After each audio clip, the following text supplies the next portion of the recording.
আজ ১৪ই এপ্রিল ২০২৬। আর মাত্র দুটো দিন, শুধু ৪৮ ঘণ্টা। এই মুহূর্তে বাংলাদেশের যে কোনো প্রান্তে যদি কোনো সরকারি চাকরিজীবী এই প্রতিবেদনটি দেখছেন, তাহলে আমি চাই তিনি একটু বুক ভরে শ্বাস নিন। কারণ যে স্বপ্নটার জন্য বছরের পর বছর অপেক্ষা করেছেন, যে পরিবর্তনের জন্য মাসের পর মাস ধৈর্য ধরে রেখেছেন, সেই মুহূর্ত এখন ঠিক দোরগোড়ায় এসে দাঁড়িয়েছে। আগামীকাল ১৪ই এপ্রিল, তার পরের দিন ১৫ই এপ্রিল। এই ১৫ই এপ্রিল তারিখটা এখন শুধু একটা তারিখ নয়, এটাই দেশের ১৮ লাখ সরকারি কর্মকর্তা কর্মচারীর বুকে জোর দিয়ে থাকা একটি আশার নাম। সংসদের মঞ্চে দাঁড়িয়ে অর্থ উপদেষ্টা যখন এই তারিখটার কথা বলেছিলেন, তখন থেকে এই তারিখটা আর সাধারণ কোনো তারিখ নেই।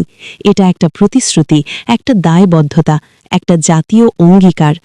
নবম পে স্কেলের আনুষ্ঠানিক প্রজ্ঞাপন জারির সম্ভাবনা এখন সবচেয়ে কাছে এসে গেছে, এবং আজকের এই প্রতিবেদনে থাকছে সেই বিষয়ে সর্বশেষ এবং সবচেয়ে বিস্তারিত আলোচনা।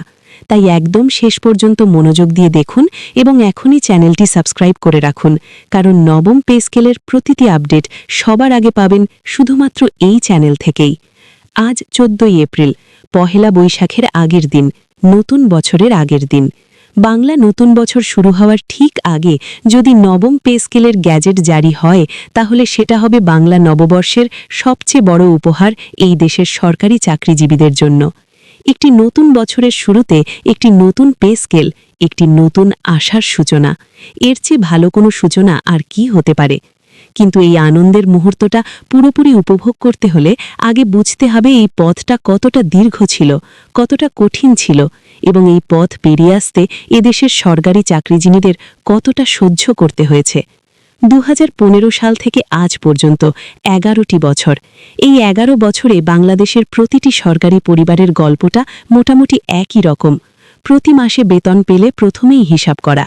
বাড়ি ভাড়া, বাজার, স্কুলের বেতন, সুদ, যাতায়াত, এই হিসাব মেলাতে মেলাতে মাসের মাঝামাঝিতেই পকেট তলানিতে ঠেকে যায়। তারপর বাকি মাসটা কোনো মতে টেনে নিয়ে যাওয়া। এই টানাটানির মধ্যে কখনো সন্তানের কোনো আবদার মেটানো যায় না, কখনো বাবা অসুস্থ হলে ভালো ডাক্তারের কাছে নিয়ে যাওয়া সম্ভব হয় না, কখনো ঈদে পরিবারের সবার জন্য নতুন কাপড় কেনার স্বপ্নটা স্বপ্নই থেকে যায়। এই কষ্টগুলো ছোট মনে হতে পারে, কিন্তু যিনি প্রতিদিন এই কষ্টটা বুকে নিয়ে অফিসে যান, সারাদিন কাজ করেন, দেশের মানুষকে সেবা দেন, তার কাছে এই কষ্টটা মোটেই ছোট নয়। এটা প্রতিদিনের একটা নীরব যন্ত্রণা। এবং এই নীরব যন্ত্রণার অবসান ঘটানোর সময় এসেছে।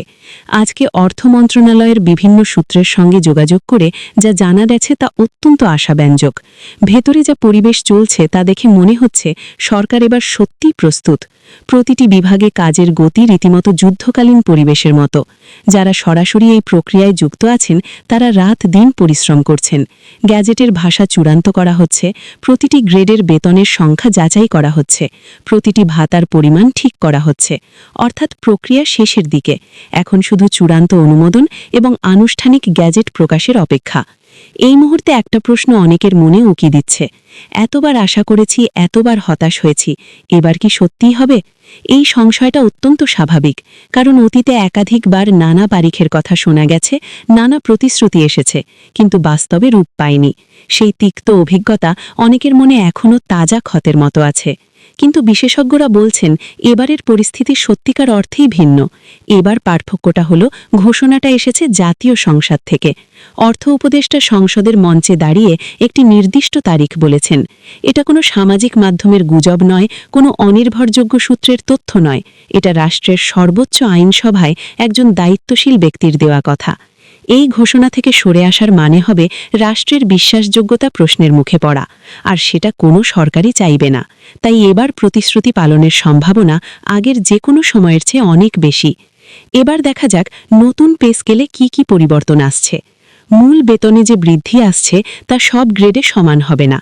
নিম্ন গ্রেডে বৃদ্ধির হার থাকবে তুলনামূলকভাবে বেশি, কারণ যারা সবচেয়ে কম পান তারা মূল্যস্ফীতির চাপে সবচেয়ে বেশি বিপর্যস্ত। তাদের আয়ের প্রায় পুরোটা যায় মৌলিক চাহিদা মেটাতে, কোনো সঞ্চয় নেই, কোনো বিনিয়োগ নেই। ভাতার কাঠামোতেও বড় পরিবর্তন আসছে। বাড়ি ভাড়া ভাতা বাস্তবসম্মতভাবে বাড়ানোর প্রস্তাব রয়েছে।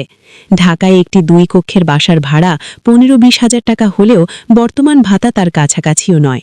চিকিৎসা ভাতাও উল্লেখযোগ্যভাবে বাড়ানো হচ্ছে। এছাড়া যাতায়াত, ঝুঁকি ও উৎসব ভাতাতেও পরিবর্তন আসছে। সব মিলিয়ে একটি পূর্ণাঙ্গ সংস্কার হতে চলেছে। বার্ষিক ইনক্রিমেন্টের বিষয়টিও গুরুত্বপূর্ণ। বিদ্যমান 20টি গ্রেড বজায় রেখে ইনক্রিমেন্টের পরিমাণ বাড়তে পারে। ফলে আগামী 10-12 বছর ধরে প্রতি বছর বেতন বৃদ্ধির হারও বেশি হবে। পেনশনভোগীদের জন্য সুখবর রয়েছে। পেনশনে 100% পর্যন্ত বৃদ্ধির আলোচনা চলছে, যদিও এখনও নিশ্চিত নয়। অবসরোত্তর কল্যাণ তহবিল নিয়েও কাজ চলছে, যা ভবিষ্যতে আর্থিক সুরক্ষা দেবে। একটি গুরুত্বপূর্ণ প্রশ্ন, বকেয়া কি দেওয়া হবে? জানুয়ারি থেকে কার্যকর হলে আগের মাসগুলোর পার্থক্য পাওয়া যাবে কিনা তা এখনও স্পষ্ট নয়। তবে এ নিয়েও আলোচনা চলছে এবং ইতিবাচক নিশ্চয় আসতে পারে। আজ 14 এপ্রিল 2026। নতুন বছরের আগের দিন দাঁড়িয়ে বলা যায়, নবম পে স্কেলের দীর্ঘ অপেক্ষা এখন একেবারে শেষ পর্যায়ে। আর মাত্র 2 দিন। যদি সত্যি 15 এপ্রিল গ্যাজেট জারি হয়, তাহলে এটি হবে দেশের ইতিহাসে একটি স্মরণীয় মুহূর্ত। লাখো সরকারি পরিবারের জন্য এটি হবে একটি নতুন সূচনা, একটি নতুন আশার সকাল। যারা বছরের পর বছর ধৈর্য ধরে কষ্ট সহ্য করে দেশের সেবা দিয়ে এসেছেন, তারা অবশেষে তাদের প্রাপ্য মর্যাদা পাবেন। আপনার অপেক্ষা ব্যর্থ হয়নি, আপনার ধৈর্য বৃথা যায়নি। আপনি যে কষ্ট সহ্য করেছেন, যে পরিশ্রম করেছেন, তার স্বীকৃতি আসছে। আর মাত্র 2 দিন, তারপরই হয়তো শুরু হবে একটি নতুন অধ্যায়। নবম পে স্কেলের প্রতিটি আপডেট পেতে চ্যানেলটি সাবস্ক্রাইব করুন, ভিডিওটি লাইক করুন এবং আপনার পরিচিত সকল সরকারি চাকরিজীবী বন্ধু ও স্বজনদের সঙ্গে শেয়ার করুন, কারণ এই গুরুত্বপূর্ণ খবরটি তাদেরও জানা দরকার। আজ এই পর্যন্তই। ধন্যবাদ।